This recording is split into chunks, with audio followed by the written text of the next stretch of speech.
সাধারণ সর্দি জ্বর জনিত সমস্যায় একজন মানুষের কি কি সমস্যা হতে পারে? তো যেমন ধরেন লো গ্রেড ফিভার, হালকা জ্বর হয় পেশেন্টের, মানে নাক দিয়ে পানি পড়ে বা সর্দি। তারপর স্নিজিং মানে হাঁচি পড়া, হেড এক অর্থাৎ মাথা ব্যথা, মায়ালজিয়া শরীর ব্যথা, চেস্ট টাইটনেস বুকে চাপ, তারপরে ব্রেথলেসনেস অর্থাৎ শ্বাসকষ্ট, নেজাল কনজেশন নাক বন্ধ থাকা, কফ মানে কাশি। খেয়াল করে দেখেন বাবা, এই কমন কোল্ড বা সর্দি জ্বর জনিত সমস্যায় একজন মানুষের কিন্তু ভেরিয়াস টাইপস অফ প্রবলেম হচ্ছে, বিভিন্ন রকম সমস্যা হচ্ছে। এই যে এতগুলো সমস্যা, এই সকল সমস্যা যে একসঙ্গে একজন মানুষের হবে তা কিন্তু নয়। এগুলোর মধ্যকার এক বা একাধিক সমস্যা একজন মানুষের হতে পারে। যেমন দেখবেন যে অনেকের কমন কোল্ড হয়েছে, সর্দি জ্বর হয়েছে, তার শুধু লো গ্রেড ফিভার, হালকা জ্বর আছে এবং নাক দিয়ে পানি পড়ছে, এটুকু। সঙ্গে হয়তো হাঁচি পড়া আছে, 2-3টা সমস্যা। কেউ আবার এই সমস্যার সঙ্গে দেখবেন তার মাথা ব্যথা আছে, কারো আবার এই সমস্যার সঙ্গে শরীর ব্যথা আছে, কেউ কেউ আবার শ্বাসকষ্ট বা বুকে চাপ অনুভব করছে, কারো কারো আবার শুধু নাক দিয়ে পানি পড়ছে এবং নাক বন্ধ, এই সমস্যাটা আছে। তো কারো কারো আবার এই সমস্যাগুলোর পাশাপাশি কি আছে, কাশি আছে। আবার অনেকে আছে যে সব মানে এই এই প্রবলেমগুলোর অনেকগুলোই একসঙ্গে তার মাঝে আছে। তো একটা পেশেন্টের এই সমস্যাগুলোর এক বা একাধিক সমস্যা হতে পারে, ম্যাক্সিমাম গুলো একসঙ্গেও হতে পারে। সমাধান জানলে কিন্তু কিছুই না, মাত্র 1-2টা ওষুধ দিয়ে ম্যাক্সিমাম প্রবলেমের সমাধান দেওয়া যায়। তো আমরা প্রেসক্রিপশনে আসি। নাম্বার 1, ট্যাবলেট নাপা 1 দেওয়া আছে 1 গ্রাম। 1 গ্রাম মানে 1000 মিলিগ্রাম ট্যাবলেট, প্যারাসিটামল গ্রুপের ঔষধ। তো এটা দিনে 3 থেকে 4 বার পেশেন্ট খেতে পারবে। আমরা জানি যে প্যারাসিটামল কিন্তু জ্বর এবং ব্যথার কাজ করে। এই যে লো গ্রেড ফিভার, হালকা জ্বর বা জ্বর বেশি, জ্বর কম হোক বেশি হোক, প্যারাসিটামল যেহেতু 1 গ্রাম দেওয়া আছে ইনশাল্লাহ সুন্দর কাজ করবে। দেখেন এই একটা ওষুধ দিয়ে কতগুলো সমস্যার সমাধান হচ্ছে। এই যে জ্বরের জন্য কাজ করছে, এই যে হেডএক মাথা ব্যথার কাজ করছে প্যারাসিটামল। তারপরে এই যে আমাদের মায়ালজিয়া হয়, শরীর ব্যথা, শরীর চাবায় ম্যাসম্যাস করে, সেই কাজটাও কিন্তু প্যারাসিটামল করবে। তাহলে দেখেন, ঔষধ দিলেন একটা, কাজ হয়ে গেল 3টা। শুধু সমাধানটা জানলেই কিন্তু আমরা সমাধানটা দিতে পারবো, জাস্ট সঠিক সমাধানটা জানা আমাদের প্রয়োজন। নর্মালি দিনে 3 বার দিলে হয়, বিশেষ প্রয়োজনে দিনে 4 বারও দেওয়া যায়। ভরা পেটে পেশেন্ট খাবে। যদি শরীরে জ্বর বা ব্যথা থাকে, শুধু জ্বর থাকলেও খাওয়া যাবে, শুধু ব্যথা থাকলেও খাওয়া যাবে। সেটা মাথা ব্যথা হোক, গলা ব্যথা হোক, হালকা থেকে মাঝারি ধরনের দাঁত ব্যথা হোক, চোখ ব্যথা হোক, নাক ব্যথা হোক, শরীর চাবাচ্ছে সেই ব্যথা হোক, জয়েন্টে জয়েন্টে ব্যথা হোক। বাবা, আমাদের পেট ব্যথা বাদ দিয়ে আমাদের মাথা থেকে পা পর্যন্ত বডির এনি টাইপ অফ পেইনে প্যারাসিটামল ভালো কাজ করে। তবে ব্যথার ধরন যদি মাইল্ড টু মডারেট হয়, ব্যথাগুলো যদি মৃদু থেকে মাঝারি ধরনের হয়, তাহলে কিন্তু প্যারাসিটামল সেখানে কাজ করবে। যদি সিভিয়ার পেইন হয়, আরো স্ট্রং পেইন কিলার আছে, সেদিকে আমাদের যেতে হবে। তো কমন কোল্ডে সাধারণত এত বড় প্রবলেম হয় না, হালকা থেকে মাঝারি ধরনের সমস্যাগুলোই থাকে। এখানে প্যারাসিটামল 1 গ্রাম ব্যবহার করার পেছনে আমার কারণ একটাই বাবা, যুক্তি এই জায়গাতে। এখানে কিন্তু নাপা 500 মিলিগ্রাম ট্যাবলেট বা 665 মিলিগ্রাম ট্যাবলেট বা যে কোনো প্যারাসিটামল 500 বা 665 পাওয়া যায়, সেগুলোও দিতে পারতাম। এখানে 1 গ্রাম দেওয়ার পেছনে একটা কারণ হলো বাবা, যে 1 গ্রাম প্যারাসিটামল শরীরের জন্য নিরাপদ। এখন আপনি মানে 500 মিলিগ্রাম ট্যাবলেটটা দিয়েছেন, পাওয়ার কমটা দিয়েছেন। এখন কি হলো, পেশেন্ট বাসায় যে তার জ্বর বেশি হচ্ছে, তখন ওই 500 মিলিগ্রামটা কিন্তু কাজ করবে না। আবার কি হয়েছে, জ্বর কম, শরীর খুব ব্যথা আছে, ওই 500 মিলিগ্রাম ট্যাবলেটটা প্রপার কাজ করছে না। যখন 1 গ্রামটা দিচ্ছেন, জ্বর কম হলেও ক্লিয়ার, বেশি হলেও ক্লিয়ার, ব্যথা কম হলেও ক্লিয়ার, বেশি হলেও ক্লিয়ার। এভাবে দিনে জাস্ট স্ট্যান্ডার্ড ডোজ দিনে 3 বারই চলে। আর আমরা তো সাইড নোট দিয়েছি যে যদি শরীরে জ্বর বা ব্যথা থাকে তাহলে খাবে, না হলে খাবে না। সো দিনে যে 4 বারই খেতে হবে বা 3 বার খেতে হবে তা না, প্রবলেম থাকলে খাবে, আদারওয়াইজ নট।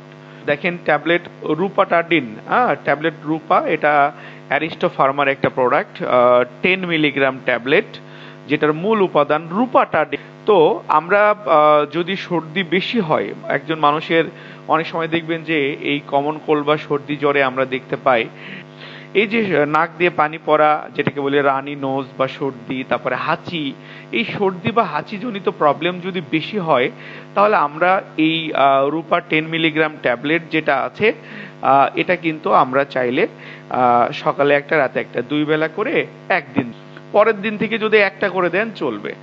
প্রথম দিন আমরা 2 বেলা দিলাম, তো এতে হলো কি যে তার সর্দি এবং হাঁচিটা মোটামুটি একদিনের মধ্যেই ম্যাক্সিমাম কন্ট্রোলে চলে আসবে। পরের দিন থেকে একটা করে, এইভাবে টোটাল 7 দিনের যদি একটা কোর্স পেশেন্ট করে, 7 দিন লাগেই না। পেশেন্ট যদি মনে করে 3 দিন খেয়ে আমি আর খাবো না, কারণ এগুলো তো অ্যান্টিবায়োটিক না যে কোর্স কমপ্লিট করতে হবে। এই জ্বরের ওষুধ বা এই সর্দির ওষুধ, এগুলো মানে মূলত অ্যান্টিবায়োটিক ছাড়া যে কোনো ঔষধই পেশেন্ট যদি মনে করে যে না আমি আরাম পাইছি আর খাবো না, তাতে না খেলেও কোনো সমস্যা নেই, শুধু অ্যান্টিবায়োটিক গুলো কোর্স কমপ্লিট করতে হয়। তো দেখেন আমরা কি করছি, আমরা এই রূপাটাডিন অ্যান্টিহিস্টামিন ব্যবহার করছি। বাবা, অ্যান্টিহিস্টামিন গুলো এমন এক ধরনের প্রোডাক্ট যারা আমাদের শরীরের অ্যালার্জিক প্রবলেমকে প্রতিরোধ করে বা অ্যালার্জিক প্রবলেম ভালো করে। যেমন আমরা গরুর মাংস খাইছি, গা চুলকাচ্ছে, আমরা কচু শাক খাইছি, গা চুলকাচ্ছে, তো কি হয়েছে, নাক দিয়ে একটু ধুলোবালি ঢুকছে, প্রচুর হাঁচি পড়ছে, নাক দিয়ে পানি পড়ছে। তো এই যে আমাদের নাক দিয়ে পানি পড়া, বা আমরা গ্রাম বাংলার ভাষায় বলি সর্দি লাগা, প্রচুর হাঁচি পড়া, তারপরে কোনো অ্যালার্জিক ফুড খেয়ে গা চুলকানো, তো বা কোনো চর্মরোগ হয়েছে, যেমন হয় না চুলকানি রোগ হয়, স্ক্যাবিস হয়, তারপর দাউদ হয়, যেটাকে মেডিকেলের ভাষায় বলি টিনিয়াসিস। তো এই যে বিভিন্ন রোগের কারণে যখন আমাদের শরীরে চুলকায়, এই ইচিংটাই হচ্ছে এক ধরনের অ্যালার্জিক কন্ডিশন। তো এই সর্দি, হাঁচি বা যে কোনো ধরনের অ্যালার্জিক প্রবলেমের জন্য কাজ করে হচ্ছে অ্যান্টিহিস্টামিনিক ড্রাগগুলো, অ্যান্টিহিস্টামিনিক ওষুধগুলো। অনেক অ্যান্টিহিস্টামিনিক ড্রাগ আছে, যেমন ওই যে ক্লোরোফেনিন ম্যালিয়েটের কথা বললাম, হিস্টাসিনের কথা বললাম, তারপরে ওই যে অ্যালাট্রল আছে যেটা সেট্রিজিন গ্রুপের ওষুধ, অনেক ঔষধে আছে, আবার ওই যে টোফেন আছে কিটোটিফেন গ্রুপের। এগুলো খেলে কিন্তু দেখা যাচ্ছে যে হ্যাঁ সর্দি ভালো হচ্ছে বা অ্যালার্জিক প্রবলেম ভালো হচ্ছে, বাট ওগুলো খেলে আবার অতিরিক্ত ঘুম পায়, তন্দ্রাচ্ছন্নতা কাজ করে। তো এই রূপাটাডিনে কিন্তু এই সমস্যাটা কিন্তু হবে না। রূপাটাডিন এমন এক ধরনের অ্যান্টিহিস্টামিনিক ড্রাগ, এটা একদিকে আপনার সর্দি বা হাঁচি বা যে কোনো অ্যালার্জিক প্রবলেম ভালো করবে, পাশাপাশি এই ঔষধের কারণে আপনার অযাচিত অতিরিক্ত ঘুম ঘুম ভাবটা আসবে না। ঘুম দেখেন, মাত্র 2টো ঔষধ ইউজ করে আমরা 6টা প্রবলেমের সমাধান দিলাম। নাম্বার 3-তে ট্যাবলেট জাইফ্লো 10 মিলিগ্রাম ট্যাবলেট, যেটার মূল উপাদান মন্টেলুকাস্ট। লুকাস্ট হচ্ছে খুব সুন্দর, মানে শরীরের জন্য নিরাপদ একটা কাশি এবং শ্বাসকষ্টের ঔষধ। এটা একটা শিশু থেকে শুরু করে বৃদ্ধ, প্রেগনেন্ট লেডি সবার জন্য নিরাপদ। তো এই মন্টেলুকাস্ট গ্রুপের ওষুধগুলো মানুষের হালকা থেকে মাঝারি ধরনের কাশি, বুকে চাপ বা শ্বাসকষ্ট কমিয়ে দেয় এবং শরীরের যে কোনো অ্যালার্জিক সমস্যাটাকে অনেকখানি কমাতে পারে এটা। তবে প্রধানত মন্টেলুকাস্ট গ্রুপের ওষুধগুলো আমরা ব্যবহার করি 2টা কারণে। একটা হচ্ছে এই যে মানে হালকা থেকে মাঝারি ধরনের কাশি, মাইল্ড টু মডারেট কফ, এবং হচ্ছে চেস্ট টাইটনেস, বুকে চাপ। তাহলে এই হালকা থেকে মাঝারি ধরনের কাশি এবং বুকে চাপ, তার জন্য কিন্তু আর কমন কোল্ড বা সর্দি জ্বরে তো অনেক বেশি কাশি হয় না, অনেক বেশি শ্বাসকষ্ট এরকম হয় না, কিন্তু কাশি বা শ্বাসকষ্ট যেটাই থাকতে পারে সেটা কিন্তু মৃদু থেকে মাঝারি ধরনের হতে পারে। এই যে 3টা ঔষধ দিয়ে 9টা সমস্যার সমাধান হয়ে গেল। কিন্তু জাস্ট জানা আমাদের প্রবলেমের সমাধান। অনেক সময় কাশির মাত্রাটা একটু বেশি হতে পারে, তখন শুধুমাত্র মন্টেলুকাস্ট দিয়ে হয়তো কাভার হচ্ছে না, একটা কাশির ধরন অনুযায়ী একটা সিরাপ আমাদেরকে দিতে হবে। এটা সবসময় লাগবে না, যখন কাশির মাত্রাটা একটু বেশি হবে সেক্ষেত্রে আমরা চিন্তা। কাশি কিন্তু 2 প্রকার, একটা হচ্ছে ড্রাই কফ বা শুকনা কাশি, আর একটা হচ্ছে প্রোডাক্টিভ কফ। ঠিক আছে, যে কাশির সঙ্গে শ্লেষ্মা বা মিউকাস বের হয়। যদি ড্রাই কফ হয় বা শুকনা কাশি হয়, তাহলে আমরা ও কফ, ডেক্সট্রিম, ডেক্সপোটেন প্লাস, পাইরেস ডি যে কোনো একটা দেব। আবার যদি প্রোডাক্টিভ কফ হয়, টুসপেল, টুসকা প্লাস, পাইরেসেম, টুসকপ, এগুলোর যে কোনো একটা দেব। কোন ধরনের কাশি হয়তো আপনি বুঝতে পারছেন না, গলার মধ্যে খুশখুশো করে, আবার একটু একটু করে কফও বের হয়, হয়তো বুঝতে পারছেন না কোন ধরনের। যদিও কফ বের হওয়া বললে বুঝবেন ওটা প্রোডাক্টিভ কফ, অল্প বের হোক বেশি বের হোক, তারপরও যখন বুঝতে পারবেন না কোন ধরনের কাশি, সেক্ষেত্রে একটা অলরাউন্ডার কফ প্রিপারেশন আছে। এই শুকনা কাশি বা ড্রাই কফ এবং প্রোডাক্টিভ কফ দুই ক্ষেত্রেই কাজ করে, অর্থাৎ গলার মধ্যে খুসখুস করাও কমাবে এবং পাশাপাশি বুকের মধ্যে জমাট বাঁধা কফকে তরল করে বাহিরে বের করে দেবে। তো দাম কম কাজ বেশি, ভালো একটা প্রোডাক্ট, জেনে রাখা ভালো। দেখেন সেটা হচ্ছে সিরাপ অ্যাসকোরেল। এই অ্যাসকোরেল সিরাপটা, যেটার মূল উপাদান হচ্ছে বিউটামিরেট সাইট্রেট, 3 চামচ করে দিনে 3 বার 7 দিন দেওয়া যায়, তাহলে কাশি যে ধরনের হোক ইনশাল্লাহ কাশি ক্লিয়ার হবে। আর সঙ্গে তো ওই যে জাইফ্লো বা মন্টেলুকাস, যেটা 3 নম্বর ওষুধ আমি দিয়েছিলাম, ওটা তো থাকবেই। এই দুয়ে মিলে ইনশাল্লাহ কমন কোল্ডের যে কাশি ভালো হয়ে যাবে, ইনশাআল্লাহ ভালো হবে। আর যে সর্দির কারণে প্রচুর নাক বন্ধ, তার রাতে ঘুম হচ্ছে না, যারা সর্দি লাগলে বন্ধ নাক খোলার জন্য ড্রপ ইউজ করবে, অনেক সময় তাতে অভ্যস্ত হয়ে যায়, পরবর্তীতে দেখা যাচ্ছে সর্দি লাগার আগে ড্রপ খুঁজবে, ড্রপ কই, এই আর কি। তো মানে চেষ্টা করবেন ড্রপ ছাড়াই, নাকের ড্রপ ছাড়াই, ওই যে অ্যান্টিহিস্টামিন দিলেই কমে যায়। কিন্তু যে প্রচন্ড নাক বন্ধ, তার ঘুম হচ্ছে না, তার ব্যক্তিগত লাইফ হ্যাম্পেয়ার হচ্ছে, তখন তো মেডিসিন দিতেই হবে ইনশাল্লাহ।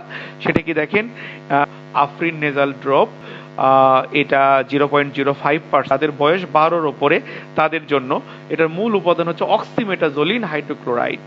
মাঝে মাঝে একান্ত প্রয়োজন, বিশেষ করে বাবা নাক বন্ধ জনিত সমস্যাগুলো হয় মানুষের রাতের বেলা, এভাবে দিনে 2-3 বার ব্যবহার করা যাবে প্রয়োজনে, মানে সমস্যা থাকলে ব্যবহার করবে, না হলে করবে না। 3 বার বলছি মানে 3 বারই যে ব্যবহার করতে হবে তা না, শিশুদেরও তো নাক বন্ধ থাকে, সেই ক্ষেত্রে কি করব, আফরিন নেজাল ড্রপ 0.025%, এই 0.05% এটা হচ্ছে বড়দের জন্য, আর 0.25% মানে 25%, এটা পাওয়ার কম। এটা যে সকল শিশুদের বয়স আপনাদের 6 থেকে 12 এই রেঞ্জের মধ্যে হবে, তাদেরকে আপনারা দেবেন ওই একই নিয়মে, ওই প্রতি নাকি 1 থেকে 2 ফোঁটা প্রয়োজন ইউজ করবে। আর যে সকল শিশুদের বয়স 6 বছরের নিচে, এই কেমিক্যাল জাতীয় ড্রপগুলো তাদের জন্য নিরাপদ নয়। 6-এর নিচে যারা আছে তাদের জন্য আমরা সোডিয়াম ক্লোরাইড, লবণ পানি দ্রবণ পাওয়া যায় বাজারে, নর্সল ড্রপ নামে পাওয়া যায়, সোলো নামে পাওয়া যায়, বা সোলো নেজাল ড্রপ, যেটার মূল উপাদান লবণ পানি সোডিয়াম ক্লোরাইড, এগুলো বাচ্চারা ইউজ করলে বন্ধ নাক খুলে যায় ইনশাল্লাহ। ঠিক আছে, প্রতি নাকে 1 থেকে 2 ফোঁটা, এটা দিনে 2-3 বার ইউজ করবে। এটা যেহেতু লবণ পানি, এর কোনো সাইড এফেক্ট নেই, কোনো সমস্যা নেই, নিশ্চিন্তে ইউজ করতে পারে, প্রয়োজন হলে ইউজ করব, আদারওয়াইজ নট।